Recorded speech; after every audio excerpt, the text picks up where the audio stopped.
तो चलिए हम लोग अपनी क्लास स्टार्ट करते हैं और पहला पहला क्वेश्चन हम लोग लिखते हैं।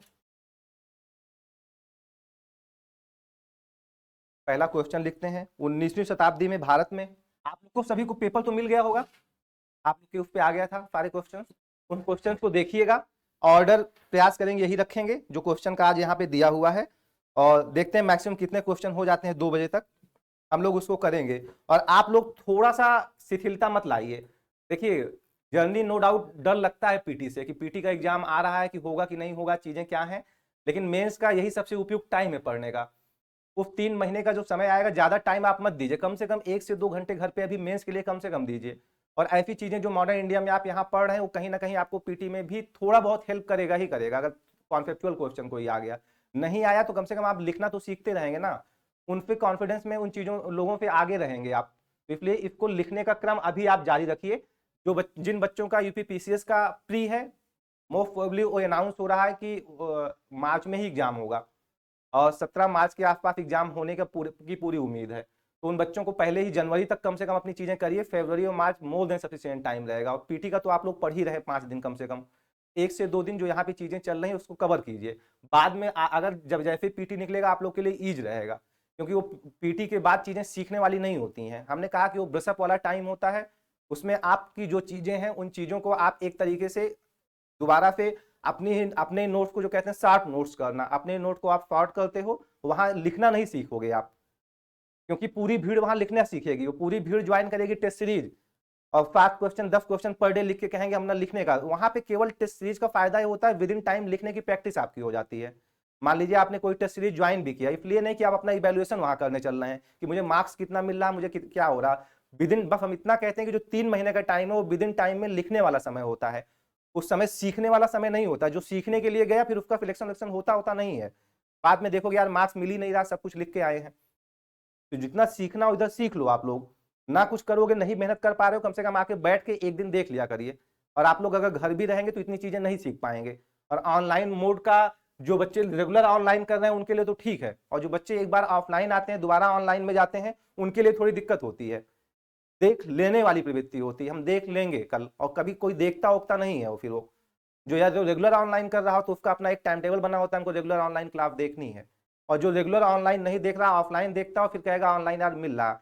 सबसे बड़ी समस्या ऑनलाइन की यही आई, जो बच्चे ऑफलाइन आते थे पहले, वो ऑनलाइन क्लास मिलने के बाद उनको हुआ कि अब आपके पास जब दोनों ऑप्शन होता है ना, तो दिमाग वैसे ही पढ़ने के अलावा सारा काम सोचता रहता है दिमाग इस तैयारी के एरा में। और उसको जब आराम की चीजें मिल जाएंगे, अरे यार सर तो कराएंगे, ऑनलाइन बैठ के देख लेंगे जल्दी, और 2x स्पीड पे देख लेंगे।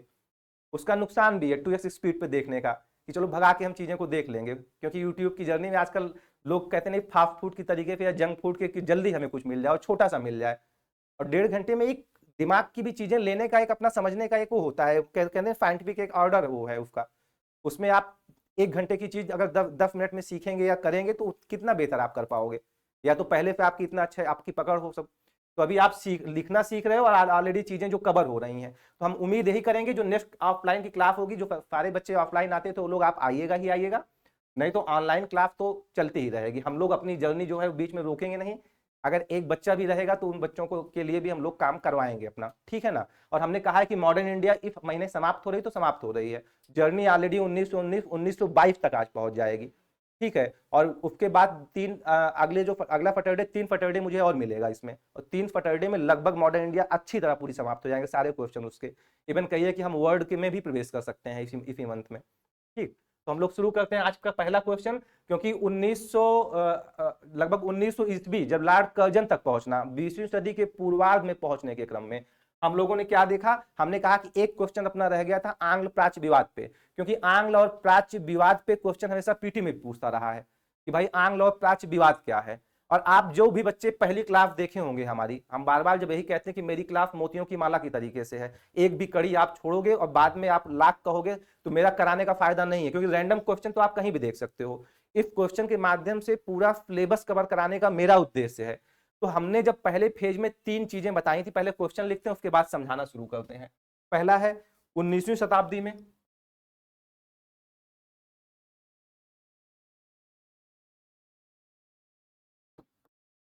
19वीं शताब्दी में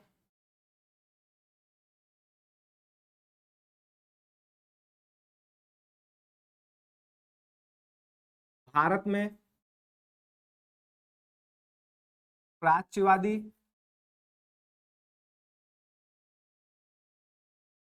आंग्लवादी,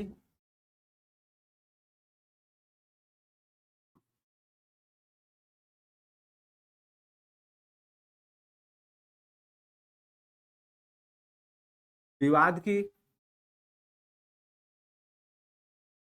विवेचना कीजिए।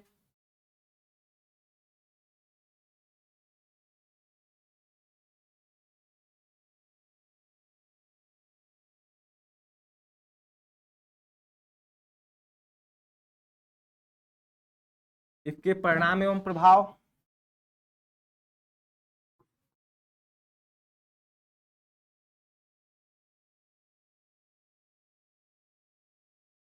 का विश्लेषण कीजिए। क्वेश्चन है कि प्राच्यवादी और आंग्लवादी, सबसे पहले क्या करना है, विवेचना करना है इसकी कि क्या था इसका विवाद। ठीक है, विवाद के बाद जो विवेचना करेंगे कि विवाद इस वजह से हुआ, उस विवाद का परिणाम क्या हुआ और उसका प्रभाव क्या हुआ। तो पहले इसमें तीन चीजें पूछ रहा है। पहला तो विवेचना करो कि विवाद था क्या, फिर विवाद का परिणाम क्या हुआ और उसका प्रभाव क्या हुआ। ठीक है, इस क्वेश्चन को हम तीन फेज में लेके चलेंगे अपना। ठीक है, परिणाम प्रभाव के फेज में, तीन फेज में इसको हम देखेंगे। तो पहला हम प्राच्यवादी और आंग्लवादी विवाद को आपको समझाएं बच्चों की, इसकी विवेचना तब हम करेंगे जब विवाद आपको पता होगा। तो विवाद पता होने के पहले आपको प्राच्यवाद और आंग्लवाद का कॉन्सेप्ट भी समझ में आना चाहिए कि प्राच्यवाद और आंग्लवाद का कॉन्सेप्ट था क्या। इसके लिए जब मैंने कहा कि अपनी पहली क्लास में थोड़ा सा आपको हमने तीन फेज से रूबरू कराया था कि औपनिवेशिक काल के, अंग्रेजों के शासन के औपनिवेशिक काल के तीन फेज। तो इन तीन फेजों में मैंने पहला फेज बताया सन 1757 से 1813 के बीच का फेज, जो कि वाणिज्यिक पूंजीवाद का फेज था। इस वाणिज्यिक पूंजीवाद के फेज में और फिर उसका दूसरा फेज 1813 से लगभग 1857 तक चला, औद्योगिक पूंजीवाद का फेज। वाणिज्यिक पूंजीवाद के बाद औद्योगिक पूंजीवाद का, और सबसे लास्ट में आया था वित्तीय पूंजीवाद का जो फेज था। जो सबसे लास्ट फेज था वित्तीय पूंजीवाद का फेज था। तो इस प्रकार से हमने तीन फेज देखा था। और तीन फेज में जो पहले फेज का जो हमने सांस्कृतिक एक कारण बताया था, उसमें प्राच्यवाद के बारे में आपको समझाया था कि प्राच्यवाद था क्या चीज। और उस प्राच्यवाद के बारे में समझाते समय मैंने ये कहा था कि भारत के प्राचीन को जानने की एक ललक, भारत के प्राचीन को लेकर एक उसकी उसके उसके उसको लेकर जो अंग्रेजों की एक उत्कंठा थी, उसको जानने की जो एक इच्छा थी, वो जानने की इच्छा ही क्या थी कि प्राच्यवाद का एक, कह सकते हैं कि एक उत्कंठा इसलिए भी आई थी क्योंकि भारत में उनको शासन करना था। अंग्रेजों को भारत में शासन करना था, तो अंग्रेजों को भारत को जानना जरूरी था। जैसे अभी आप ही लोग मान लीजिए कहीं जाइए और मान लीजिए वहां पे आप चाहते हैं कि वहां पे अपना राजनीतिक प्रभुत्व या अपना कैसा भी एक प्रभुत्व जमाया जाए, तो पहले वहां को आप समझोगे। और जब आप वहां की उस चीजों को समझ जाओगे, वहां के लोगों के अकॉर्डिंग समझ जाओगे, तो उसके अकॉर्डिंग अपनी नीतियां बनाओगे। तो प्राच्यवाद का जो कॉन्सेप्ट था वो वाणिज्यिक पूंजीवाद के दौर का कॉन्सेप्ट था, जो कि लगभग 1813 तक चला हुआ था। जहां पे एक तरीके से आप देखते हैं कि उसमें जेम्स मिल को आप देखते हैं, या पहले आप देखते हैं कि उनके वारेन हेस्टिंग के समय आप देखते हैं जो गीता का अनुवाद कराया जा रहा है। ये सब जो चीजें आप देख रहे हैं, कलकत्ता और वहां पे बरेली की स्थापना की जा रही है। इवन यहाँ पे फोर्ट विलियम कॉलेज की स्थापना की जा रही है 1803 के आसपास। इस फोर्ट विलियम कॉलेज में प्रशिक्षण लोगों को दिलाया जा रहा। तो इस सब का मेन उद्देश्य था भारत को जानने का, उनका एक जो प्रयास था। इस प्रयास में जब कभी आपका पीटी का भी क्वेश्चन आएगा तो आप कंफ्यूज नहीं होंगे, गीता का कब अनुवाद कराया गया है, किस फेज में कराया गया है, कब, क्यों इसलिए कराया गया है, क्या और क्यों, दोनों क्लियर रहेगा। जो बच्चे यूपीएससी का भी प्री दे रहे हैं उनके लिए भी काफी बेनिफिशियल होगा। तो प्राच्यवादियों का कहना था कि सब कुछ ठीक है, भारत की प्राचीनता को लेकर उनका एक रुझान बहुत बिल्कुल ठीक था, कि भारत की प्राचीन को जानने का प्रयास कर रहे थे और भारत की प्राचीन को ग्लोरीफाई कर रहे थे। वो लोग ग्लोरीफाई करने के पीछे अपना उद्देश्य था। एक उद्देश्य एडवर्ड सईद महोदय बताते हैं इनका कि प्राच्यवाद को ग्लोरीफाई इन लोगों ने इसलिए भी किया था क्योंकि वो दिखाना ही चाहते थे कि भाई आपकी प्राचीन जो महान रहा भी है, उसको जताने के लिए बिना हमारे आप लोग अपनी महानता नहीं जान सकते हो। मतलब आपके दादा परदादा भी अगर इतने महान रहे तो बिना मेरे आने के बिना आप लोग इतने एक तरीके असभ्य और अपने कल्चर को सब भूल चुके थे कि मेरे बिना बताए हुए आप अपनी अच्छाई को भी नहीं जान सकते थे। वहां भी उन्होंने अपनी सुपरमेसी दिखाने का प्रयास किया। ठीक है ना। और जब उन्होंने जिस तरीके से भारत को दिखाना चाहा उस तरीके से भारत को दिखाया, एक प्राच्यवादियों का कॉन्सेप्ट था। लेकिन प्राच्यवादियों का एक तरीके से, जो प्राच्यवादी लोग थे, यहाँ की चीजों को ग्लोरीफाई करने के क्रम में और भारत की चीजों को आगे बढ़ाने के क्रम में उनके स्वाहित भी थे। स्वाहित क्या थे बच्चों? मैंने 3 कॉन्सेप्ट आपको बताया था। एक प्राच्यवाद का बताया था, एक उपयोगितावाद का बताया था, शायद आपको याद होगा पहले की क्लास में, और एक कॉन्सेप्ट उदारवाद का बताया था। आप पीछे की क्लास जाके देख लीजिएगा, जो कॉपी में बच्चों नोट किए होंगे आप लोग, इसलिए हम कहते हैं हर क्लास एक दूसरे से जुड़ी हुई है। उपयोगिता और उदारवाद, प्राच्यवाद का मैंने कहा वाणिज्यिक पूंजीवाद के दौर की हकीकत थी, लेकिन यह उपयोगिता और उदारवाद 1813 के बाद की हकीकत थी। 1813 के बाद जो औद्योगिक पूंजीवाद का दौर चला, उसमें अब अंग्रेजों की जो है नियत और नीति दोनों बदल चुकी थी, क्योंकि उनकी जरूरत भी बदल चुकी थी। जरूरत क्या थी? 1813 तक आते आते इंग्लैंड में औद्योगिक क्रांति आ चुकी थी। उनके अपने सामान को अधिकतम लोगों तक पहुंचाना था, और अपने सामान को अधिकतम लोगों तक पहुंचाना था तो अधिकतम लोगों तक तभी सामान पहुंचता जब वैसी मानसिकता वाले होते, तभी। जैसे मैंने उस समय भी एग्जाम्पल दिया कि आज आप धोती और कुर्ता पहनते आ रहे हैं, एकाएक आपको जीन्स और जीन्स और शर्ट पहनाने की बात की जाएगी तो आप एक बार तैयार नहीं हो पाओगे, जब जिंदगी भर वो पहने हो उसमें, तो पहले आपको उस माइंडसेट में ढाला जाएगा कि आप लोग जीन्स और जो है शर्ट पहनने की आदत आप लोग डालिए। उसकी आदत डालने के लिए आपका माइंडसेट चेंज करना पड़ेगा। माइंडसेट चेंज करने के लिए कहीं ना कहीं कैसे चेंज होगा? इसीलिए कोई सरकार जब कहते हैं कि कोई बड़ा परिवर्तन करने वाली होती है, तब वहां का जो शिक्षा का माध्यम उसको परिवर्तित करने का प्रयास करती है। जैसे अभी आज के समय का अगर हम दौर में देखें, अगर एनडीए गवर्नमेंट आ रही है और कहती है कि भाई हम राष्ट्रवादी तत्वों को आगे बढ़ाएंगे, तो उसके लिए क्या कानून, क्या परिवर्तन लाए? नई शिक्षा नीति लेके आ रहे हैं कि नई शिक्षा नीति आएगी तो नई शिक्षा नीति में अपने अकॉर्डिंग चीजें पढ़ाएंगे। वैसे मानसिकता के लोग तैयार होंगे, और वैसे मानसिकता के लोग जब सामने आएंगे वो मेरे अकॉर्डिंग मेरी चीजें आगे बढ़ाएंगे। इसके पहले जब कांग्रेस का शासनकाल रहा, या कह सकते हैं कि मार्क्सिस्ट का शासन वो रहा, प्रभाव रहा शिक्षा पर, उन लोगों ने अपने अकॉर्डिंग भारत की शिक्षा नीति बनाई और उस अकॉर्डिंग अपनी चीजों को आगे बढ़ाया था। ठीक है ना? तो शिक्षा में बदलाव मानसिकता में बदलाव के लिए आवश्यक होता है। तो उपयोगितावाद और उदारवाद वाले जो लोग जब आए तो इन्होंने कहा कि अब चीजों को बदलाव जरूरी है। ठीक है ना? अब बदलाव जरूरी होने के क्रम में इनके और इनके बीच में एक विवाद होता है। ठीक है ना? विवाद का विषय 2 था कि शिक्षा का आधार क्या हो। अब इनके बीच का जो विवाद आ रहा है, विवाद का विषय क्या था? आधार और माध्यम को लेकर।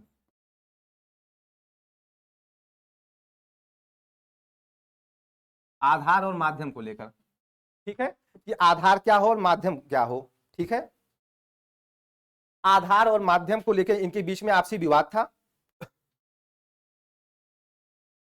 अब आप देखते जाइए इनको दोनों को, पहले समझिए प्राच्यवाद का कॉन्सेप्ट, उपयोगिता उदारवाद का। उपयोगिता उदारवाद वाले और प्राच्यवाद वाले इन दोनों पे विवाद का इनका विषय यही था, विवाद इसी पे था इनका, जिसकी विवेचना हमें करना है कि आधार क्या हो हमारे क्या शिक्षा का, माध्यम क्या हो। आधार इन लोगों ने कहा कि वैज्ञानिक शिक्षा को प्रमोट किया जाए, एक तरीके से आधार वैज्ञानिक शिक्षा को दिया जाए और विज्ञान आधारित शिक्षा को बढ़ावा हम देंगे, चीजें आगे ढंग से बढ़ेंगी। तो प्राच्यवाद वाले भी मान गए कि ठीक है, हमें नहीं चाह रहे हैं क्या, क्योंकि हमारा बहुत ज्यादा उद्देश्य नहीं है कि इनके शिक्षा का आधार था वैदिक शिक्षा जो थी, ये सब शिक्षा थी, इसको हम भी बढ़ावा देना नहीं चाहते हैं, हम आपसे सहमति रखते हैं। माना कि हम इसको खोज कर सामने ला रहे हैं और कह रहे हैं कि ये चीजें यहाँ पे हैं, लेकिन आप इसको समझने का प्रयास कीजिए कि जो आधार है, आधार पे बहुत ज्यादा आपके साथ असहमति मेरी नहीं है।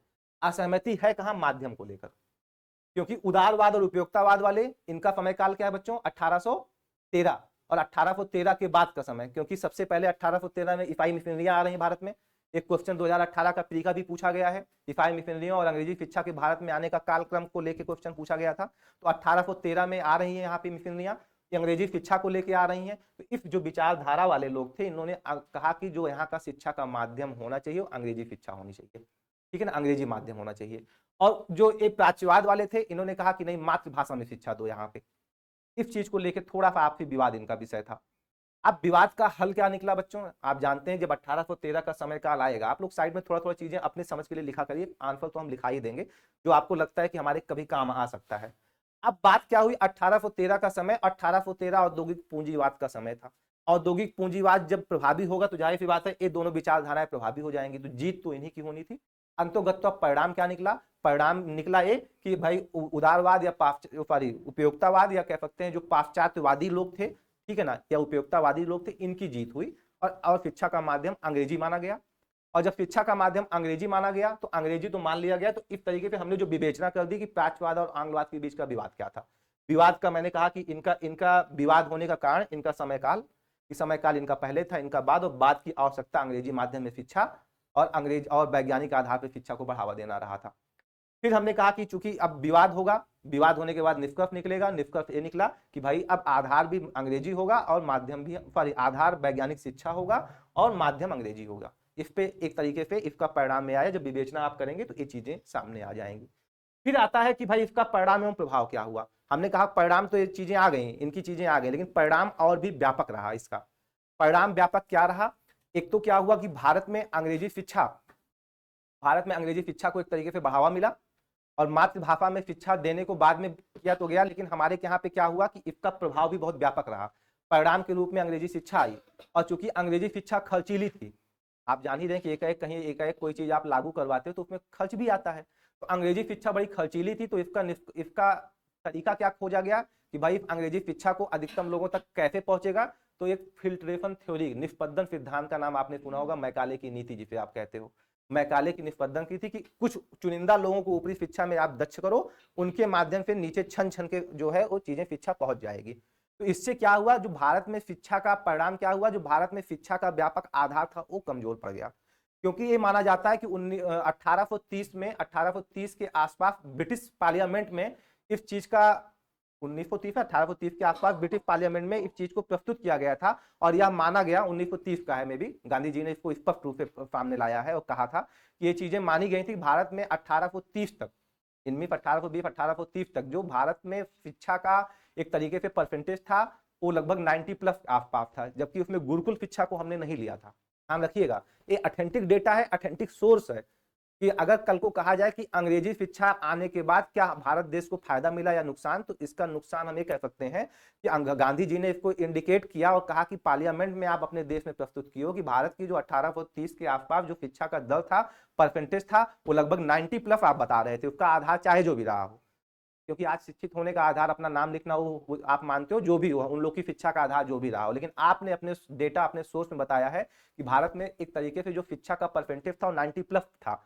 लेकिन आज जब आपके छोड़कर जाने के बाद भारत का जो परसेंटेज रह गया आजादी के बाद, मात्र 16% लोग शिक्षित थे। तो ये आपकी शिक्षा नीति की विफलता थी, आपकी शिक्षा नीति के जो दूषित उद्देश्य थे उसका परिणाम हुआ। भारत में जो शिक्षा या पढ़े लिखे लोगों का जो रेशियो था वो बेहद कम हुआ। तो इसका एक खतरनाक परिणाम ये देखा गया।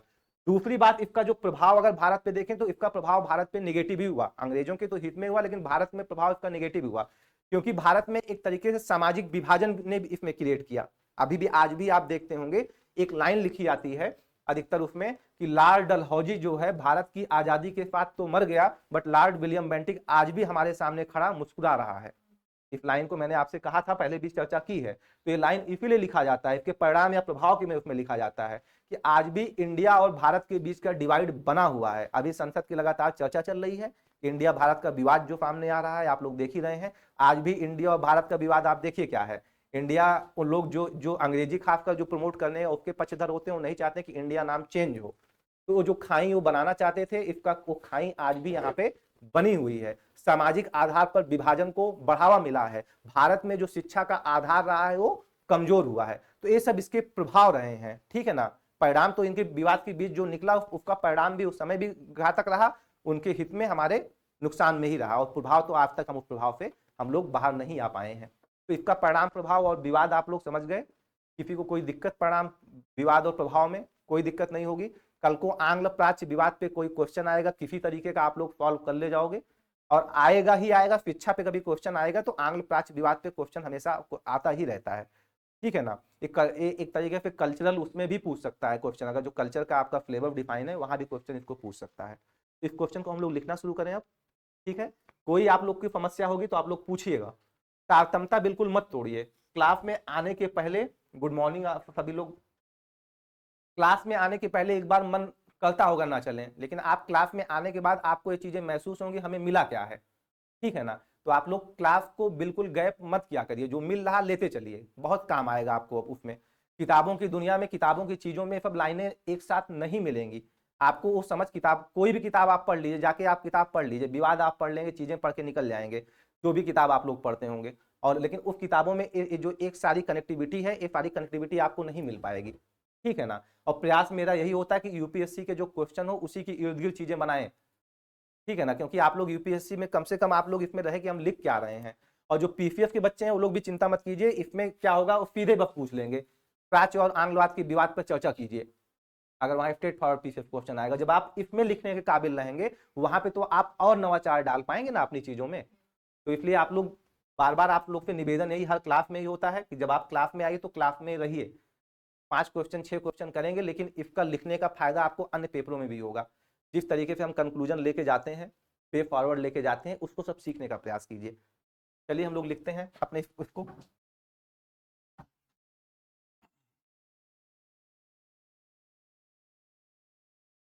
19वीं शताब्दी में भारत में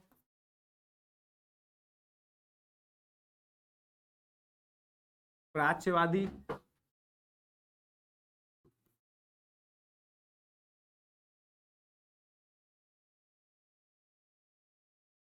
आंग्लवादी विवाद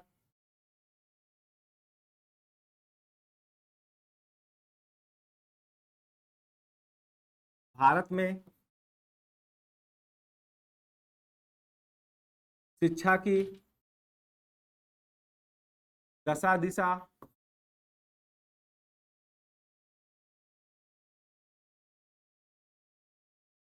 निर्धारित करने का विवाद था।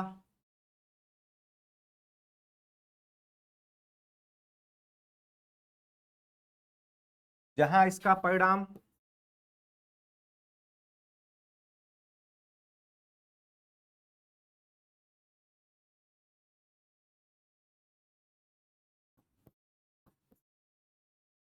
ब्रिटिश नजरिए के अनुकूल दिखाई पड़ता है, वहीं प्रभाव भारत के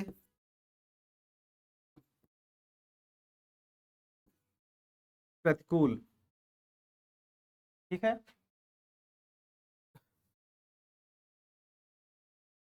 कोई दिक्कत यहां तक? सारे टर्म शामिल हो गए जो क्वेश्चन की जो डिमांड थी। दफा दिफा विवेचना पूछ रहा था विवाद का, तो हमने दफा दिफा निर्धारित करने का विवाद हमने कहा, बता दिया हमने एक शब्दों में। और फिर कहा कि परिणाम और प्रभाव, तो मैंने कहा परिणाम उनके अनुकूल था बट प्रभाव हमारे प्रतिकूल। तो सारे टर्म शामिल हो गए हमारे इंट्रोडक्शन में। अब हम आ जाते हैं अपने मुख्य बॉडी के में, जो जो चीज हमने कहा है सब चीज दिखाते हैं। तो लिखिए आप लोग।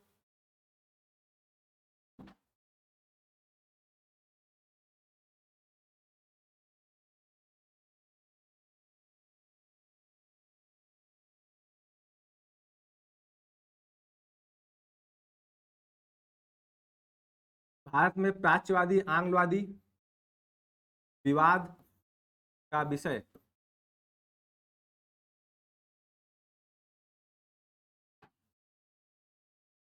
का विषय विषय क्या था?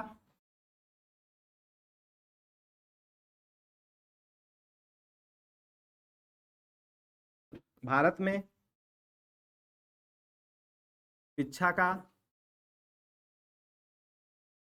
आधार क्या हो। दूसरा क्या है? भारत में शिक्षा का माध्यम क्या हो। ठीक है,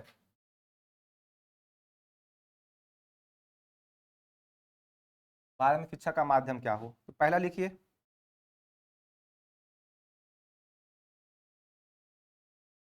भारत में शिक्षा का आधार, क्योंकि विवेचना करना है।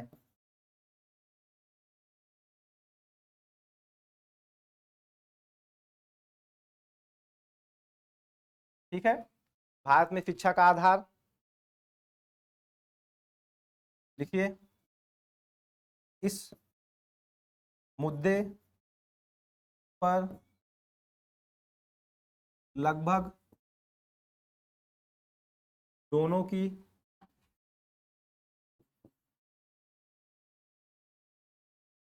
सहमति हो गई थी, दोनों की सहमति हो गई थी।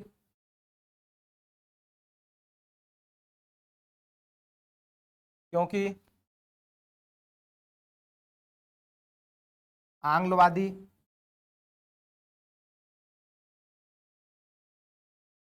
शिक्षा का आधार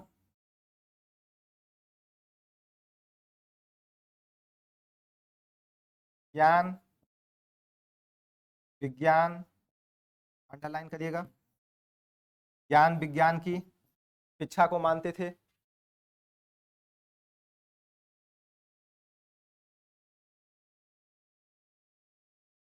शिक्षा को मानते थे,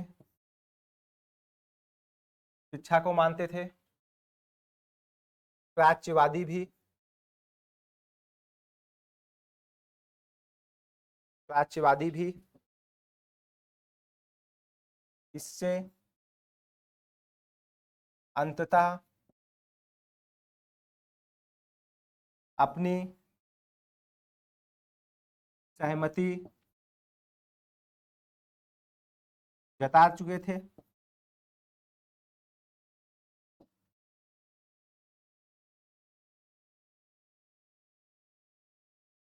जता चुके थे। कोई दिक्कत?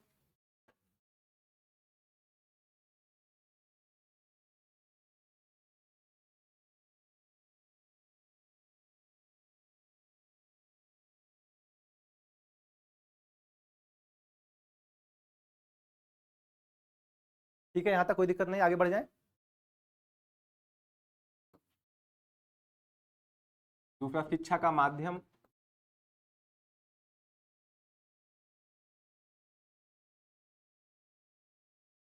इस मुद्दे पर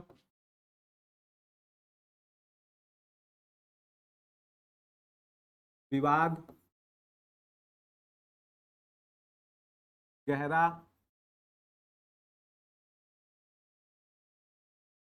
हो गया था। आंग्लवादी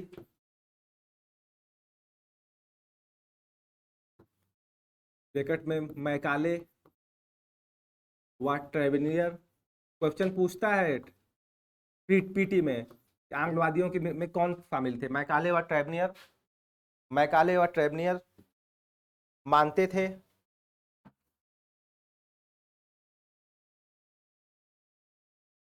मानते थे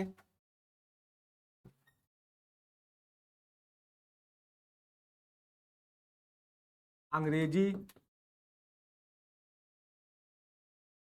की वैज्ञानिक शिक्षा का माध्यम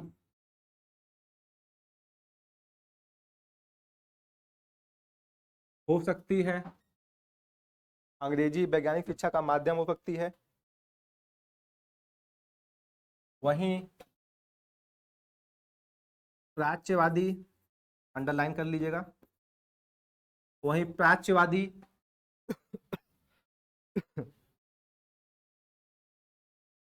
वहीं प्राच्यवादी शिक्षा का माध्यम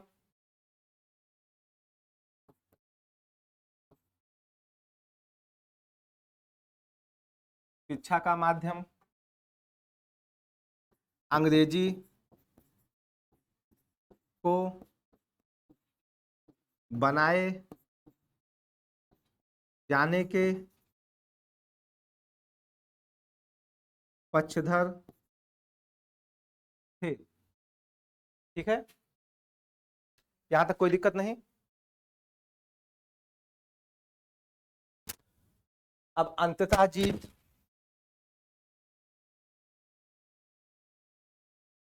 अच्छा, जब प्रयास किया करिए, जब लाइन में जैसे यहाँ बना रहे हैं ना, तो ये बराबर में आना चाहिए। ठीक है ना, मान लीजिए दो शब्दों का, हाँ कोई दिक्कत नहीं।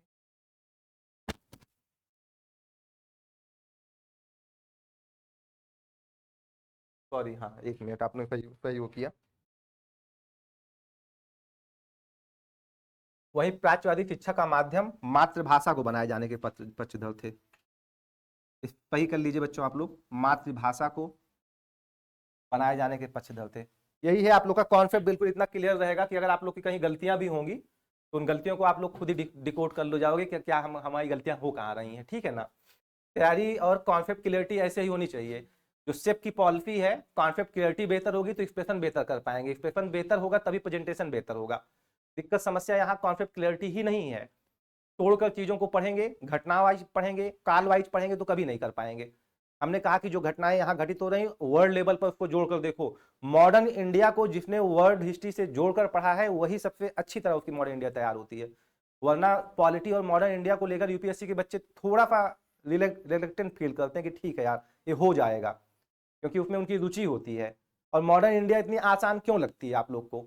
इसे कहते हैं कंटेम्परेरी हिस्ट्री का पार्ट। कंटेम्परेरी हिस्ट्री मतलब समकालीन इतिहास का पार्ट जो होता है। हालांकि कंटेम्परेरी हिस्ट्री को लगभग 1930 के बाद के इतिहास को कंटेम्परेरी हिस्ट्री माना जाता है, बट एक चीज ये कहा जाता है कि मॉडर्न इंडिया कहीं ना कहीं आपके एक दो पीढ़ी के लोग गुजरे होते हैं, या आप भी उन चीजों से कहीं ना कहीं थोड़ा सा कनेक्ट होते हो, तो समझने में थोड़ा सा आसानी होती है। लेकिन घटनाओं को रटना, याद करना, फैक्ट की बुक हमेशा हर साल मोटी होती जाती है। आप लोग अगर कोई क्वेश्चन बैंक उठा के देखते होगे पिछले, अगर वो पुरानी इतनी पतली होगी, अगली बार इतनी हो जाएगी, अगली बार इतनी हो जाएगी। अरे भाई कितना रटोगे? रटने की अपनी क्षमता है ना, क्वेश्चन तो फिर नया बनाएगा। यहीं से कहिए कि 10 क्वेश्चन यहीं से फ्रेम करें अभी उसका जो है पीटी का। तो जब एक बार आपका कॉन्सेप्ट तैयार है, तुम पीटी के क्वेश्चन फ्रेम करो ना, कौन सा क्वेश्चन तुम फ्रेम करोगे जो मुझसे नहीं बनेगा? यूपीएससी के लिए तो हम गारंटी लेते हैं कि जो इतने बच्चे मॉडर्न इंडिया ढंग से पढ़ लेंगे इस तरीके से, उनका अगर 15 क्वेश्चन आता है तो उनका 13 या 12 क्वेश्चन बिल्कुल सही होगा। और अगर पीसीएफ या आईएएस के जो पीसीएफ वाले बच्चे हैं, अगर उनका 20 आता है तो भी वो 16 आराम से सही कर ले जाएंगे। हम 3-4 नहीं कर सकते कि इतना बेकार फालतू के क्वेश्चन कई बार बना देते हैं वो लोग, कि एक तरीके से वो पूछते हैं कि भाई उनकी उसमें एक क्वेश्चन ऐसे आया था, हमको लगता है पीसीएफ का किसी ईयर का क्वेश्चन था, कि उनकी तिलक की अर्थी किसने उठाया था। तो ये सब क्वेश्चन जब एक क्वेश्चन पूछ लेगा तो ऐसे क्वेश्चन सही भी हो जाए गलत भी हो जाए, आपकी किस्मत पे डिपेंड करता है। वो कहीं कॉन्सेप्चुअल क्लियरिटी नहीं, लेकिन वहां भी अपना दिमाग थोड़ा आप लगा सकते थे। वहां पे दिमाग के लगाया जाता है, उसकी भी ट्रिक आएगी जब आप लोग पीसीएस में साथ अभी करेंगे मेहनत, तो उसमें हम आपको उस ट्रिक से भी अवगत कराएंगे कि वहां भी अगर ऐसा क्वेश्चन भी आएगा तो हमें क्या आंसर जाते जो ज्यादा सही होता। क्योंकि रिस्क तो लेना ही हर जगह, जीवन में रिस्क तो हर जगह है, और बिना रिस्क के कोई चीज मिलती नहीं है। तो बस अच्छा लगा कि आप लोग इतनी क्लियरिटी है कि कहीं अगर कोई चीज हम गलत भी लिख रहे होंगे तो आप लोग उस चीज को इंडिकेट कर देंगे कि सर हाँ यहाँ पे कुछ समस्या हमको दिख रही है, कि आपने बताया ये है, कॉन्सेप्ट तो ये कहता है, ठीक है ना। अब अंततः क्या लिखिए? अंततः जीत आंग्लवादियों, आंग्लवादी या बेकट या लिख दीजिएगा पाश्चात्यवादी, प्राच्यवाद नहीं पाश्चात्य लिख रहे हैं, पाश्चात्यवादियों की हुई।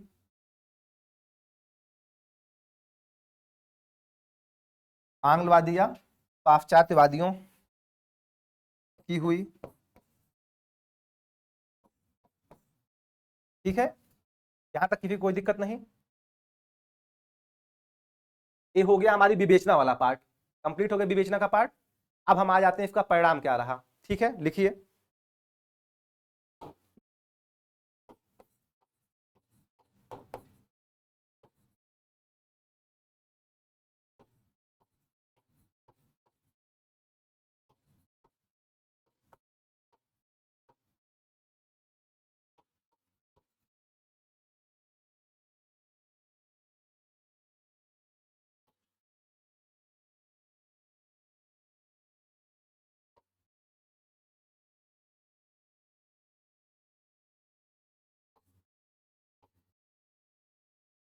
विवाद का परिणाम, आंग्लवादियों एवं प्राच्यवादियों के बीच विवाद का परिणाम। पहला क्या लिखिए? पहला लिखिए,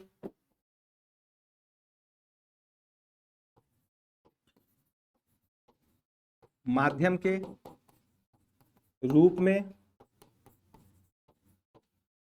अंग्रेजी को अपनाया। दूसरा आप लोग लिखिए,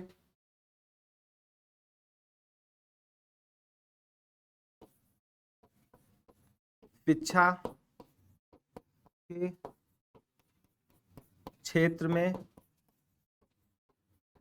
अपने उद्देश्य की पूर्ति हेतु संसाधनों की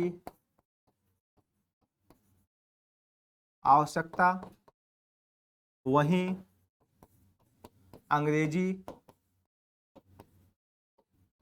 शिक्षा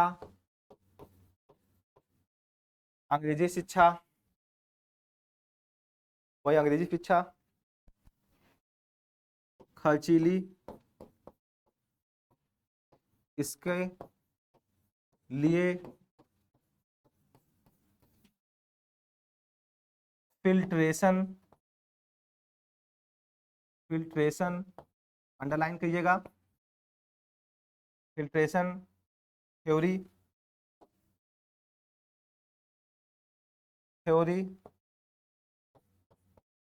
ब्रैकेट में निष्पदन का सिद्धांत, निष्पदन के सिद्धांत को माध्यम बनाया गया। ठीक है, बनाया गया या स्वीकार किया गया।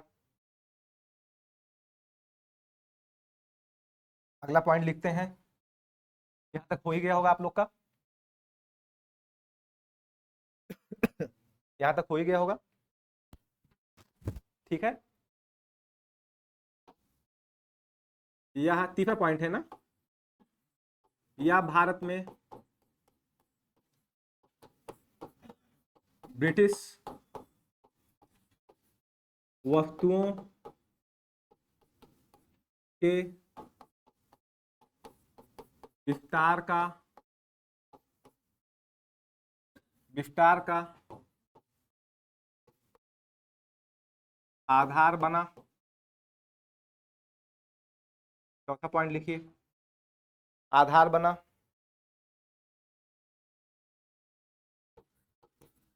अंग्रेजी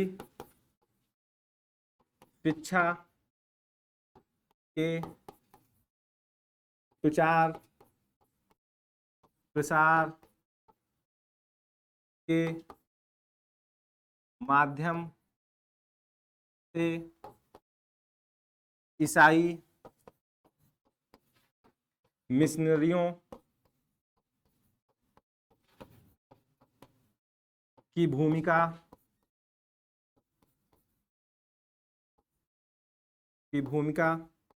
में बढ़ोतरी देखी गई। ठीक है, 4 पॉइंट हो गया। अब इसका परिणाम हम लोग प्रभाव देख लेते हैं, क्या पढ़ा था इसका परिणाम हो गया। ठीक है, अब प्रभाव के स्तर पर देखते हैं। हालांकि देखिए, आप कहेंगे सर परिणाम और प्रभाव भी लिखाएंगे, तो परिणाम और प्रभाव में बहुत बेसिक डिफरेंस है। मतलब एक तरीके से कई परिणाम तो प्रभाव के रूप में दिखता है। अगर इफाई मिशनरियों की भूमिका बढ़ रही तो भी उसका एक प्रभाव है। ठीक है ना, लेकिन डायरेक्ट घटना घटित हो रही है उसको हम परिणाम के रूप में यहाँ पे लेना है, क्योंकि यहाँ पे क्वेश्चन में परिणाम एवं प्रभाव दोनों कह दिया है। तो ऐसी कोई घटना जो डायरेक्ट उससे कनेक्ट होकर सामने आ रही है वो परिणाम के रूप में हमने ले लिया, और प्रभाव हम ले रहे हैं परिणाम के आने के बाद उसका जो इंपैक्ट, उसका दूरगामी जो वो है, जो असर हुआ, उसको हम प्रभाव के रूप में दिखा देंगे। दिखाने के लिए इसमें फिर कुछ पॉइंट हम प्रभाव में दिखा सकते हैं, लेकिन ये डायरेक्ट जुड़ी हुई चीजें हैं, तो इसको मैंने परिणाम में ले लिया, और उसका जो एक तरीके से उस चीजों की घटना घटित होने के क्रम में बाद में जो उसका निष्कर्ष निकला उसको हम प्रभाव के रूप में हम दिखा देते हैं। तो इसका हम प्रभाव लिखते हैं। अगला, कई बार ये चीजें आएंगी इस तरीके का, आपके सामने भी डिसीजन लेने की बात आएगी, किसको परिणाम किसको प्रभाव में दिखाएं, तो परिणाम उसको दिखा दीजिए जो डायरेक्ट उससे अटैच रहा, क्योंकि ईसाई मिशनरियां भी उसके प्रसार प्रसार में डायरेक्ट अटैच रही हैं, और निष्पदन फिल्ट्रेशन थ्योरी भी डायरेक्ट उस पर अटैच रहा हुआ है। अपने सामानों की जो व्यापार और बिक्री, इसको बढ़ावा देने में डायरेक्ट उसका यूज कहीं ना कहीं लोगों ने अपना किया हुआ है। तो जो डायरेक्ट चीजें जुड़ी हुई थी उसको मैंने परिणाम में ले लिया, और प्लस इसका जो इम्पैक्ट आएगा उसको हम दिखा देंगे कि बाद में इसका प्रभाव कैसे कैसे क्या हुआ। इसीलिए हमने अपने इंट्रोडक्शन में दिखाया था कि परिणाम तो इनके अनुकूल था, बट प्रभाव भारत के प्रतिकूल रहा था। ठीक है, तो उसको लिखते हैं। पहला पॉइंट लिखिए। पहला पॉइंट, भारत में शिक्षा का ढांचा पूरी तरह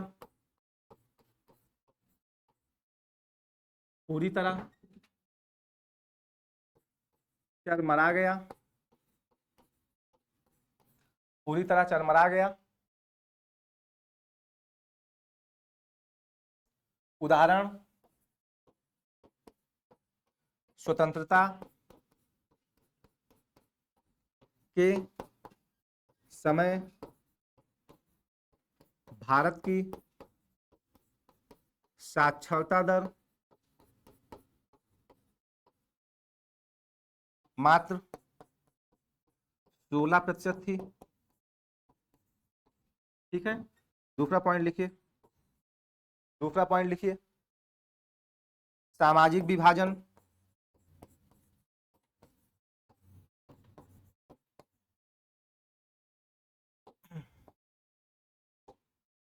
सामाजिक विभाजन को बढ़ावा मिला। उदाहरण,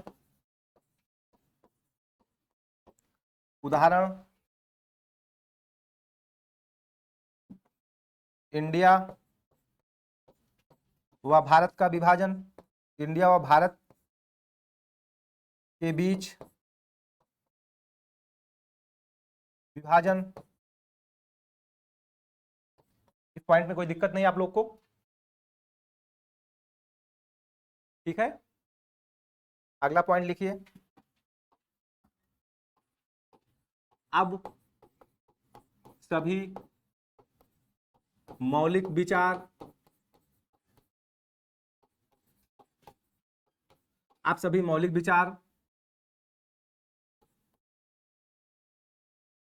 ब्रिटेन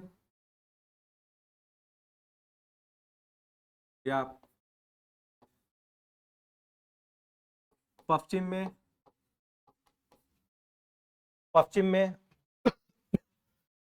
में विकसित हो रहे थे एवं भारत में केवल उसकी नकल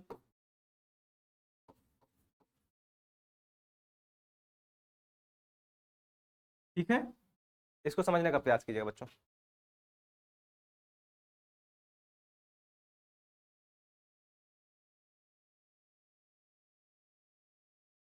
इसको समझने का आप लोग प्रयास कीजिएगा। अब सभी मौलिक विचार ब्रिटेन या पश्चिम में विकसित हो रहे थे एवं भारत में उसकी केवल नकल। इसका आशय क्या था? एक बार अभी एक साइंटिफिक आधार पे चीजें प्रूव हुई हैं कि जो अगर आपको जो शिक्षा जो मिल रही है, अगर शिक्षा आपको मातृभाषा में मिलती है तो उसमें आप अपनी सोचने और समझने की क्षमता आपकी ज्यादा होती है, क्योंकि आपकी पूरी पढ़ाई एक तरीके से हुई है हिंदी मीडियम में मान लीजिए, और एकाएक आपको इंग्लिश मीडियम में रिसर्च और उसमें लगा दिया जाए, तो आप क्या सोचोगे? पहले तो हिंदी से इंग्लिश की ट्रांसलेशन में ही आपका दिमाग पूरा रहेगा उसमें, तो आप उतना बेहतर आप उसमें अपने नए प्रयोग नई चीजें नहीं ला पाओगे। इसीलिए क्या हुआ, हम लोग वैदिक, अगर हम लोग की वैदिक विज्ञान के क्षेत्र में भारत कभी बहुत प्राचीन में बहुत आगे था। हमने क्या कहा, कालक्रम की गणना हो या कब सूर्य ग्रहण चंद्र ग्रहण लगना हो, संख्याओं का जो हो, सब कुछ भारत में पहले से इतना एक्यूरेट डेटा के साथ सब कुछ हुआ। आज अगर पत्रांक और पत्र देख के हम बता देते हैं कि मौसम कैसा होगा और चीजें कैसी होंगी और कब घटना कब कैसा हो रहेगा, किस दिन सूर्य ग्रहण चंद्र ग्रहण, छोटी बात नहीं है। वैज्ञानिक आज वहां पहुंच पाए इतने टेक्नोलॉजी एरा में आगे जाने के बाद। तो हम लोग जहां बिल्कुल आगे हुआ करते थे, और आज क्या हुआ, जब अंग्रेजों के आने के बाद, खासकर अभी हम जब तकनीक का विकास, एक क्वेश्चन तकनीक के विकास पे ओवरऑल कराएंगे, तो तकनीक के विकास में हम लोग पीछे क्यों छूट गए? कहानी तो शुरुआत हो गई थी एक तरीके से मुगल एरा से ही। मुगल एरा के पहले हम कह सकते हैं जो तकनीक, खासकर प्राचीन काल के बाद जब मध्यकाल का भारत जो आ रहा, मध्यकाल के भारत में भी जब भारत में एक तरीके से इस्लामी शासन आया हुआ है, उन लोगों ने भी तकनीक में कोई बहुत खास वैसी रुचि नहीं दिखाई थी। उनकी तकनीक की रुचि थोड़ा नाम मात्र की थी। उन लोगों ने इंफ्रास्ट्रक्चर पर तो ध्यान दिया, लेकिन तकनीक की चीजों में बहुत कम ध्यान दिया है। और अंग्रेज के आने के बाद अंग्रेजों ने तो ऐसी शिक्षा की नीति ला दी, ऐसा शिक्षा का माध्यम ला दिया कि व्यक्ति, भारतीय लोग जो है अपने सोचने समझने या अपनी चीजों को काबिल ही नहीं रहे। अब जो सारे विचार जो होते थे पश्चिम में उनको वो विकसित हो रहे हैं, वहां पे आते थे भारत में उसकी एक तरीके से नकल की जाती थी। अभी भी आप क्या करते हो, हिंदी माध्यम का स्टूडेंट क्या करता है, इंग्लिश मीडियम अगली बार टॉपर इंग्लिश मीडियम का, उसकी कॉपी देखेगा, उसको नकल करके फिर हिंदी मीडियम में लाएगा। तो आप भी लोग तो वही काम कर रहे हो ना, जो इस लाइन को हम लिखा रहे हैं ना, शिक्षा का उसका दुष्परिणाम के रूप में वही तो है। कॉपियां ला के नकल करता है। हिंदी मीडियम में रिजल्ट क्यों नहीं होता है, हिंदी मीडियम रिजल्ट ना होने के पीछे क्या है, आप लोग इंग्लिश मीडियम के पीछे चल रहे हो। वो नवाचार करेगा, नया लेके आएगा, अगले साल उसकी कॉपी देख के आप हिंदी मीडियम में उसको लेके सामने आओगे। अरे आप लोग क्यों नवाचार नहीं कर सकते हो, क्यों नहीं आप लोग अलग चीजें दे सकते हो, वो क्षमता क्यों नहीं विकसित कर रहे हो। जब तक ये क्षमता विकसित नहीं होगी, टॉपर का तो अपना छोड़ दीजिए, एक दो रिजल्ट तीन रिजल्ट वही वही वाला रहेगा। तो ये शिक्षा का जो हम कह रहे हैं कि सारे विचार मौलिक विचार आज अंग्रेजी में डेवलप हो रहे हैं या पश्चिम के साइड डेवलप हो रहे थे, हमारे यहाँ सिर्फ उसकी नकल मात्र हो रही थी। दूसरी बात अभी एक इसमें अधिकतर क्या हुआ, उन लोगों ने सारे विचार जो अधिकतर जो फिलोसफिकल जो दर्पण थे, वो वेस्टर्न फिलोसफिकल दर्पण ही प्रभावी रूप से दुनिया के सामने वो आए हुए हैं। जो इंडियन फिलोसफिकल जो दर्पण थे वो भी का भी आधार काफी कमजोर पड़ा था, क्योंकि उन्होंने अपनी फिलोसफी अपने दर्पण को बहुत बढ़ा चढ़ा के प्रस्तुत किया। यहां तक मैकाले कहता था कि भारत में टोटल जितना भारत का कहा जाए ज्ञान का वो है, उतना तो अंग्रेज के एक अलमीरा में बंद ज्ञान के बराबर है। ठीक है ना। तो उन्होंने भारतीय ज्ञान और भारतीय परंपरा भारतीय चीजों को इतना कमतर करके दिखाया और अपनी चीजों को ग्लोरीफाई करके दिखाया और अपने दर्पण अपनी चीजों को। और इसीलिए एक मिशेल फूको ने कहा नॉलेज पावर की अवधारणा, बच्चों एक आएगी नॉलेज पावर की अवधारणा।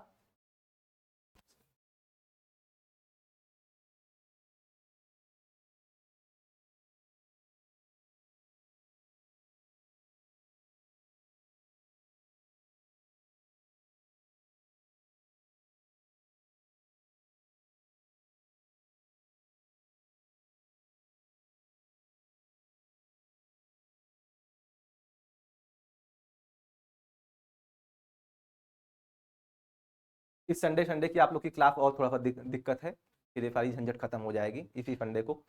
मोस्ट पब्लिक कल पे वहाँ पे अपना चीजें लगना स्टार्ट हो ही गया है, हो जाएगा 2-3 दिन में अपना इंस्टीट्यूट कंप्लीट हो जाएगा। तो हम लोग क्लास वहाँ पे कंटिन्यू करेंगे, बीच वाली जो सारी क्लास की झंझट है सब खत्म हो जाएगी। तो चलिए अभी हम लोग कहाँ की तारतम्यता नहीं टूटनी चाहिए, क्योंकि कुछ चीजें हम बताते रहते हैं और जब लय में चीजें आती हैं ना तो फिर टूट जाता है।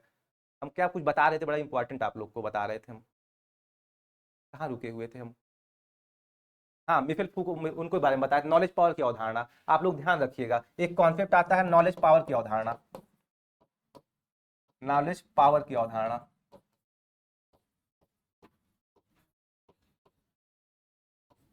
नॉलेज पावर की अवधारणा का एक क्वेश्चन आता है और नॉलेज पावर की अवधारणा का जो क्वेश्चन था इसे मिशेल फूको ने दिया था। तो मिशेल फूको महोदय ने कहा था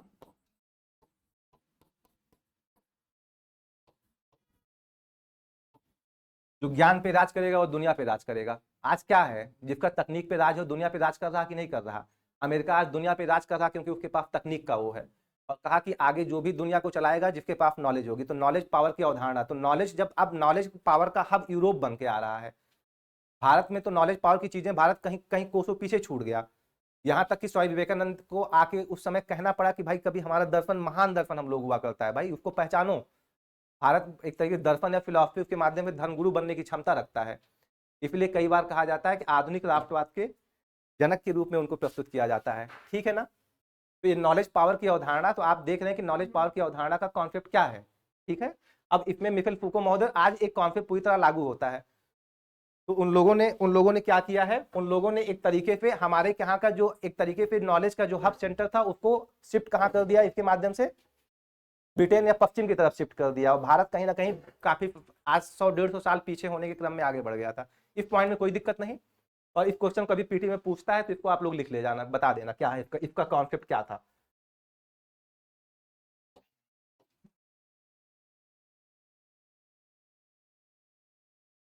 इस पे भी क्वेश्चन यूपीएससी ने बनाया है, नॉलेज पावर की अवधारणा पे कभी क्वेश्चन बनाएगा ना तो आप लोग इतना तो लिखने में सक्षम रहोगे कि नॉलेज पावर का मतलब क्या है, क्या कहना क्या चाह रहे हैं मिशेल फूको महोदय।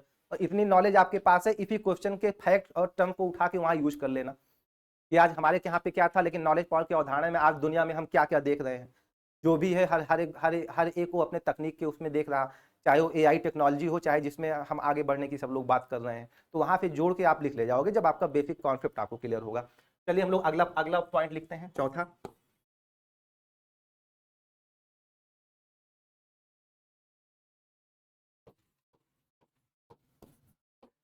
अंग्रेजी शिक्षा के नाम पर मूलतः मूलतः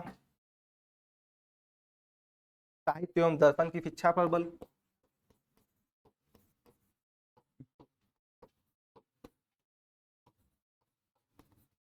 दर्शन की शिक्षा पर बल।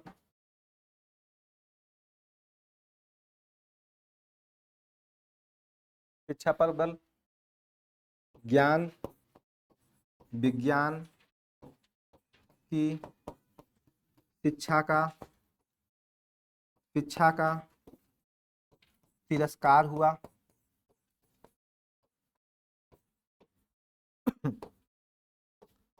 ठीक है, ज्ञान विज्ञान की शिक्षा का तिरस्कार हुआ।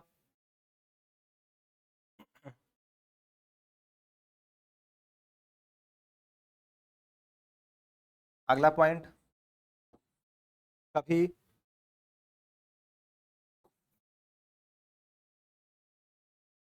कभी वैदिक ज्ञान विज्ञान का केंद्र रहा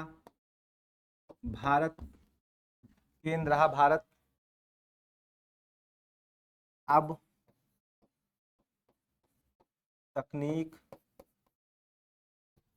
आदि की शिक्षा हेतु पश्चिम पर निर्भर हो गया। ठीक है,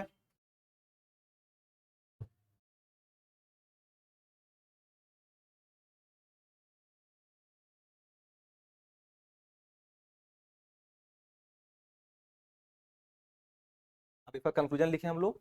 यहां तक हो गया सबका, लिखें। अच्छा, कंक्लूजन बनाते हैं। इस प्रकार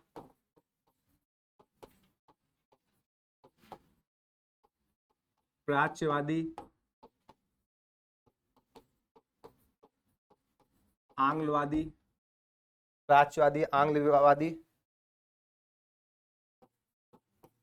विवाद मूलतः उनके हितों के तरजीह का विषय था, जिसमें अंततः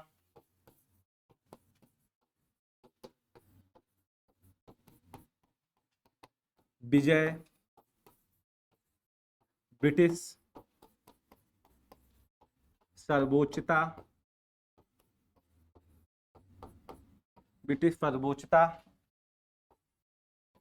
की ही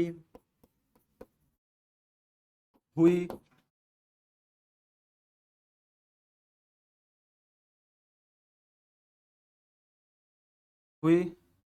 एवं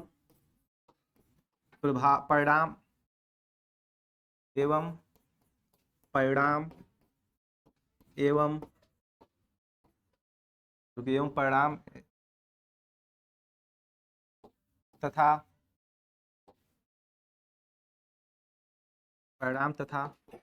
प्रभाव का नकारात्मक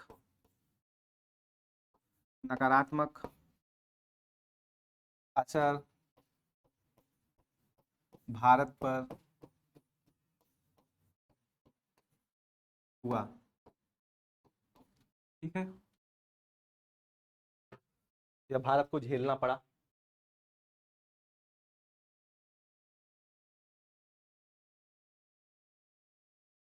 ठीक है, मतलब ये विवाद जो भी था उनके अपने अपने हितों को लेकर ही था। इस लाइन को लिखने का कारण क्या था? हमने एक पॉइंट आपको समझाया शुरुआत के, उसमें हमने कहा प्राच्यवादियों का हित। प्राच्यवादी क्यों भारत की शिक्षा और भारत की चीजें, भारत की प्राचीनता को क्यों बहुत ज्यादा हाईलाइट कर रहे हैं? क्योंकि हमने कहा कि इनकी स्थिति जब प्राच्यवादी 1813 के बाद एक तरीके से प्रासंगिक हीन होने लगे।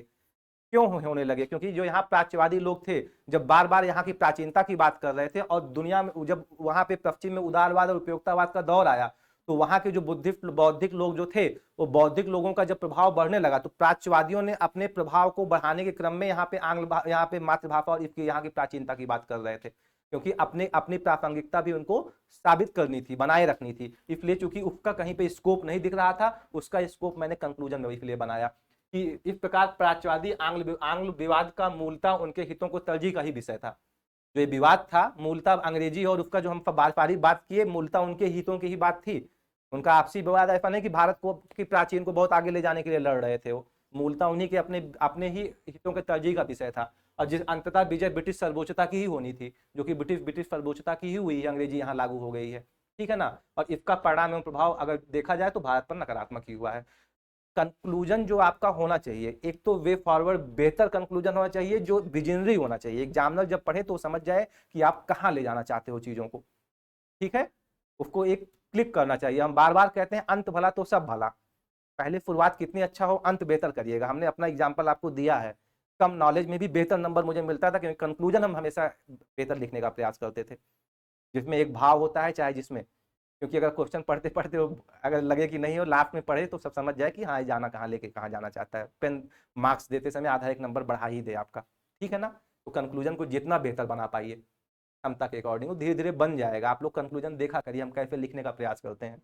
हो सकता है अभी इसका दूसरी बार कंक्लूजन लिखा है, कुछ और लिखेंगे, ठीक है। तो इसलिए कंक्लूजन को सीखिए। इंट्रोडक्शन में मेरा मानना है आप लोग की पारंगता हो गई है, आप लोग समझ गए हो कि इंट्रोडक्शन कैसे लिखा जाता है, किस वे में ले जाएंगे। वो पहला, दूसरा, तीसरा, चौथा मौलिक जो कॉन्सेप्ट होगा वही होगा, मूल वही होगा, बस उसके भाव बदलेंगे, उसका जो वहां पे यूज बदलेगा।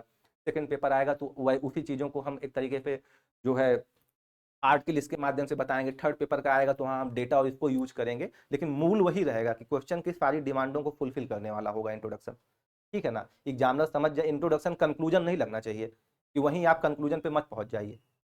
वहां पे हमेशा ये रहे कि नहीं, आगे एग्जामिनर पढ़ने के लिए मजबूर हो कि बच्चा इस दिशा में क्या बताना क्या चाह रहा है।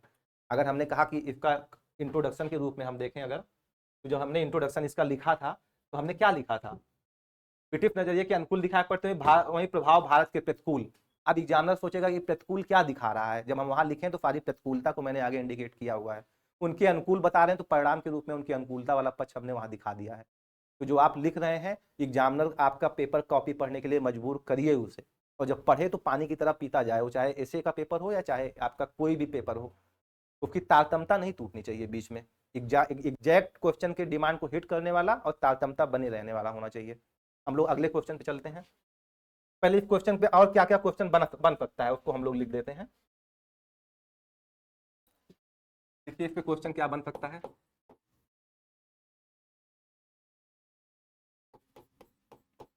भारत में प्राच्यवाद, आंग्लवाद का विवाद का विवाद का विवाद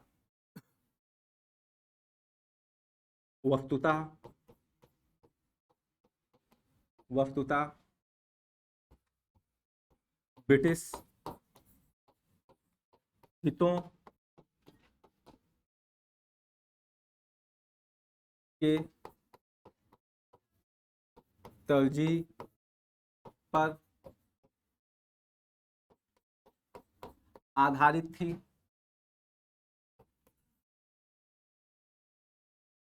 इस मत से आप कहां तक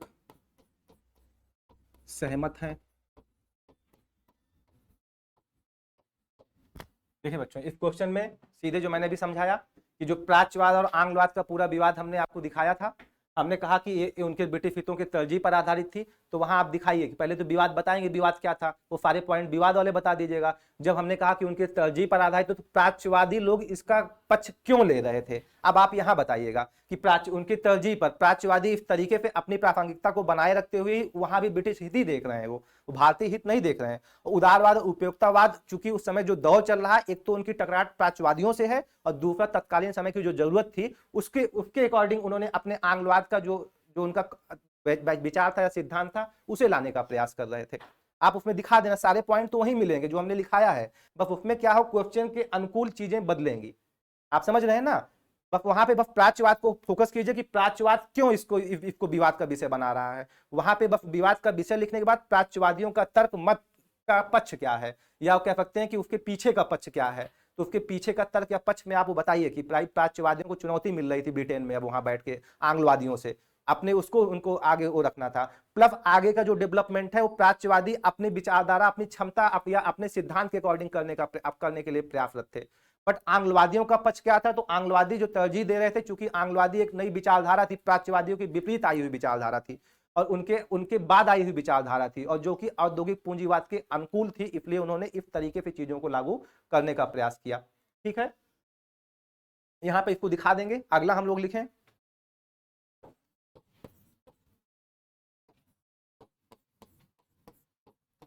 भारत में प्राच्यवाद, आंग्लवाद के विवाद का परिणाम भले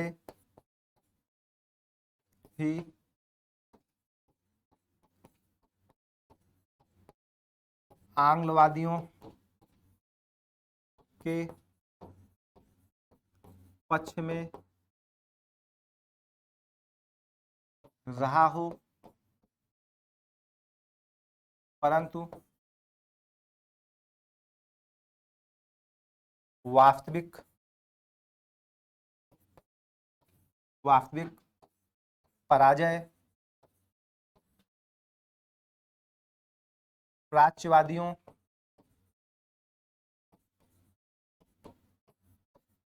की नहीं अपितु भारतीयों की ही हुई।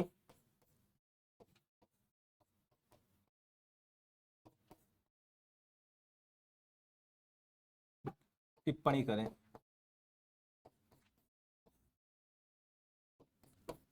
क्वेश्चन आप देख रहे हैं बच्चों, क्या है, भारत में प्राच्यवाद आंग्लवाद के विवाद का परिणाम भले ही आंग्लवादियों के पक्ष में रहा, परंतु वास्तविक पराजय प्राच्यवादियों की नहीं अपितु भारतीयों की हुई। कहानी बिल्कुल स्पष्ट है कि आप जब विवाद दिखाएंगे, प्राच्यवाद और आंग्लवाद का विवाद भले ही क्या हुआ, आंग्लवादियों के पक्ष में हुआ, तो यहाँ पे आप जब शुरुआत करेंगे तो आप बताएंगे कि भाई प्राच्यवाद आंग्लवाद का विवाद अपने ब्रिटिश हितों को ही तरजीह देने की थी, जहां अंतोगत्वा पराजय तो भारत की ही होनी थी। आपने इंट्रोडक्शन में अपना पट दिखा दिया, और कैसे होनी थी अब आप आगे, अब आप बताइए कि इनके बीच का विवाद क्या था, पराजय किस प्रकार से हो रही है, आंग्लवादी किस प्रकार से विजित हो रहे हैं। लेकिन प्राच्यवादियों की हार नहीं, हार तो भारत की कैसे हुई, जो परिणाम वाला पक्ष है वो परिणाम वाला पक्ष यहाँ दिखा देंगे। क्वेश्चन का मोड बदला, क्वेश्चन और अच्छा लगने लगा, लेकिन चीजें सब वही हैं। हम आपको वही दिखाना चाहते हैं, ज्ञान उतना ही रखना है, क्वेश्चन चाहे जितना तुम घुमाओ। यूपीएससी क्या इससे बेहतर क्वेश्चन बनाएगा भाई? अब इतना कठिन कर देगा कि वो समझी में ना आए तो अलग की बात है कि उसको, लेकिन जितना भी घुमाएंगे कहानी क्रक्स उतना ही हमको तैयार रखना है बस, जो जो जितने पॉइंट हमने पहले क्वेश्चन में लिखा दिए हैं। एक क्वेश्चन इसका लास्ट और देख लेते हैं क्या बन सकता है।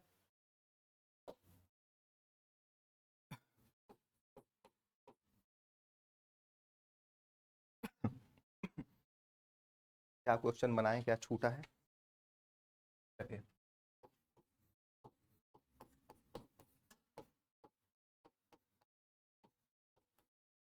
19वीं शताब्दी में प्राच्यवाद, आंग्लवाद, प्राच्यवाद और आंग्लवाद के विवाद का निष्कर्ष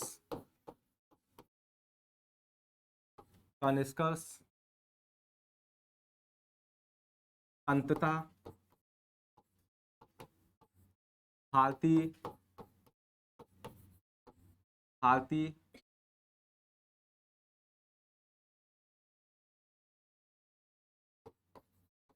विकास की गाथा को आगे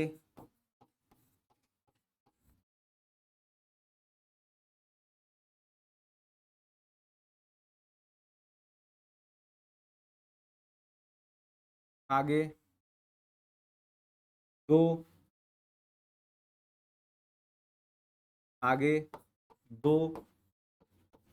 शताब्दियों तक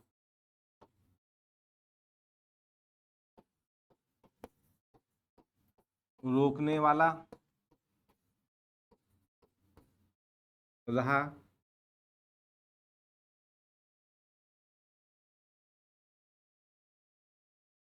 परीक्षण कीजिए।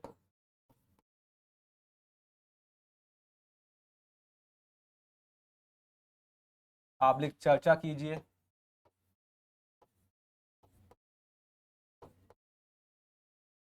या इस मत से आप कहां तक सहमत हैं।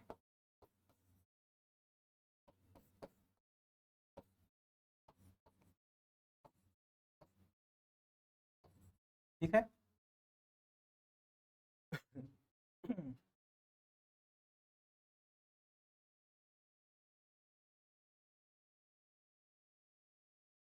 देखिए बच्चों, क्वेश्चन क्या हुआ, अब इसमें क्वेश्चन परीक्षण करना है, चर्चा करना है, मत से सहमति दिखानी है। तो असहमत हो सकते हैं आप लोग इस मत से? नहीं होंगे ना?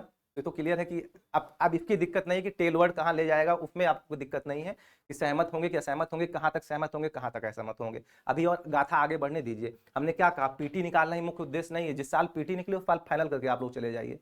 पूरी भीड़ सिर्फ यहाँ पीटी की तैयारी कर रही है, बहुत हकीकत आप समझिए। और पूरी भीड़ से अलग अपने को दिखाइए। पीटी में भी अलग तैयारी करनी है हम लोग को, मेंस में भी अलग तरीके से तैयारी करनी है। अपने को इतना अलग बनाइए कि अलग बनते दिखते भी रहिए। ठीक है ना? कहते हैं विकास सिर्फ होना ही नहीं चाहिए, विकास होते दिखना भी चाहिए। ठीक। तो हमने क्या कहा, ये लास्ट क्वेश्चन अभी अगर इसका 19वीं शताब्दी में प्राच्यवाद आंग्लवाद का विवाद का निष्कर्ष अंततः भारत की विकास गाथा को आगे 2 शताब्दियों तक रोकने वाला रहा है, लिख लीजिए। ठीक है, रोकने वाला रहा है। परीक्षण कीजिए, चर्चा कीजिए, मत से कहां तक सहमत हैं। हर एक जगह वो परिणाम वाला तर्क आपको देना ही देना है। अब पूरा फोकस आप पहले तो आंग्लवाद और प्राच्यवाद के विवाद को बहुत सीमित उसमें दिखा देना है, फिर वो डायग्राम बना के आधार इसमें अंतर्गत यहाँ सहमति और यहाँ पे कुल मिला के उतना थोड़ा सा लिखिएगा मत वहां। फिर अंततः इसका परिणाम जो है पाश्चात्यवादियों या आंग्लवादियों के पक्ष में रहा। पाश्चात्यवादी या आंग्लवादी एक ही चीज है, प्राच्यवाद अलग है। पाश्चात्य और प्राच्य में कंफ्यूज मत कीजिएगा। अब इसका निष्कर्ष अंततः भारतीयों की विकास गाथा को आगे 2 शताब्दियों तक रोकने वाला रहा। इस पे ज्यादा फोकस है। तो इस पे अगर मुख्य बॉडी में 200 शब्दों में लिखना है तो कम से कम 50 शब्दों में विवाद का बता दीजिए निष्कर्ष क्या रहा, और लगभग 150 से 150 शब्द आप जो देंगे वो देंगे इसका ये वाला जो पक्ष है, जो 2 शताब्दियों तक कैसे विकास की गाथा को रोका है। शुरुआत कीजिए उसी समय के परिणाम से कि उस समय क्या क्या वो परिणाम डालता हुआ आया है। वहां पे जितने परिणाम मैंने वहां सारे लिखाए हैं उसमें कि भारतीय दर्शन कैसे पीछे चला गया, भारतीय विज्ञान, भारतीय ये सब चीजें कैसे पिछड़ गई, और लगभग 2 शताब्दी कह रहा है। इसका मतलब अभी तक का समय काल ले रहा है। ठीक है ना? तो 2 शताब्दी मतलब 200 साल अगर कहेंगे तो 1813 के बाद का विवाद और लगभग 1913 और फिर 2013 और इधर इसका मतलब अभी तक की सारी घटनाओं को ले रहा। तो आज तक की चीजों को दिखाइए कि आज तक भी हमारा पीछा अभी तक नहीं छोड़ी है, और हमने आगे 2045 का जब अपना डेवलप कंट्री बनने का लक्ष्य रखा है।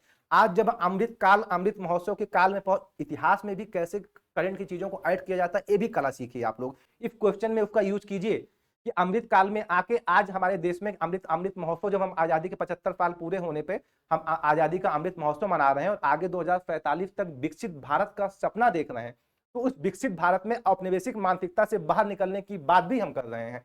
इस पक्ष को आप रखिए कि आज हम उस औपनिवेशिक मानसिकता अर्थात जो प्राच्यवाद आंग्लवाद के बाद जो ऐसे भारतीयों को तैयार, अपनी मानसिकता वाले भारतीयों को तैयार करने का जो था, उससे बाहर निकलने का हमारा प्रयास आज भी जारी है। उसमें आज के पॉइंट को आप दिखाइए, हम लोग कहाँ कहाँ पीछे रहे हैं। हम लोग प्रथम औद्योगिक क्रांति पीछे चले गए हैं, एक पॉइंट वो भी दिखाइएगा। विकास गाथा की बात कर रहा है तो हर चीज में विकास गाथा आएगा। सामाजिक क्षेत्र में हम कैसे पीछे रह गए हैं, आर्थिक क्षेत्र में कैसे रह गए हैं, दर्पण के क्षेत्र में कैसे पीछे रह गए हैं। बहुत बेहतर क्वेश्चन बन गया है अपने यहाँ पे। इस क्वेश्चन में जितना बेहतर है, जितना इसमें कहते नहीं है जितना चीनी डालेंगे उतना मीठा होगा, ठीक है। अब इतना मत डाल लीजिएगा पीने लायक चाय ना रहे, ठीक है। लेकिन एक क्वेश्चन बहुत अच्छा है। तो इसमें सामाजिक, आर्थिक, राजनीतिक हर क्षेत्र में अपने पिछड़ेपन को दिखाइए, जहां पे अंग्रेजी शिक्षा या अंग्रेजी कारक जिम्मेदार रहे हों। चाहे तकनीक का माध्यम हो, हम लोग लगातार प्रथम, द्वितीय और तृतीय औद्योगिक क्रांति में दुनिया से पीछे हो गए, उन्हीं को उसके रीजन के लिए जिम्मेदार ठहराइए। हम लोग दर्पण के क्षेत्र में पश्चिमी दर्पण के पीछे, हमारे दर्पण की जो महत्ता थी वो काफी पीछे छूट गई, उसको भी आप दिखाइए। शिक्षा के क्षेत्र में परसेंटेज वाला आप लोग दिखा दीजिएगा, और सामाजिक क्षेत्र में जो क्लास का डिवीजन हो गया एक तरीके से आज भी, उसको दिखाइएगा।